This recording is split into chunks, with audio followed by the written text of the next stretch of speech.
ਇਹਦੇ ਲੰਮੇ ਵਾਲ ਮੈਂ ਲਾਉਣ ਲੱਗਾ ਤੇਲ ਸ਼ੇਲ ਲਾਈਏ।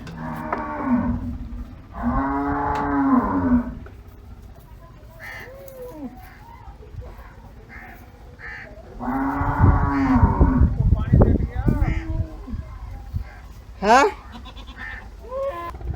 नीचे इदा ही नहीं सही अद्धा अद्धा अद्धा हो गया। हाँ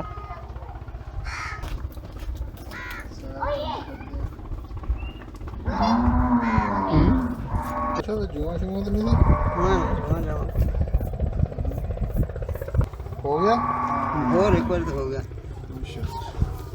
लेट जी बिच लिया थे अब मैं अपने आन किसी को ले लिया थे तू ये छड़ के की करनी है मैं सफाई करूंगा ना। अच्छा कैमरे चेक रखना तुम्हें चंगड़ भी तो रखते ही होंगे चंगा नहीं करना ਉਹ ਤਾਂ ਰਾਤ ਦੇ ਹੁੰਦੇ ਮੰਨਾ ਛੰਨਾ ਕੋਈ ਬੱਕਰਾ ਛਕਰਾ ਢਾਉਣ ਵਾਸਤੇ ਅਸੀਂ ਜਿਹੜਾ ਢਾਉਣਾ ਹੀ ਢਾਤਾ ਕਿਉਂ ਜਾ आह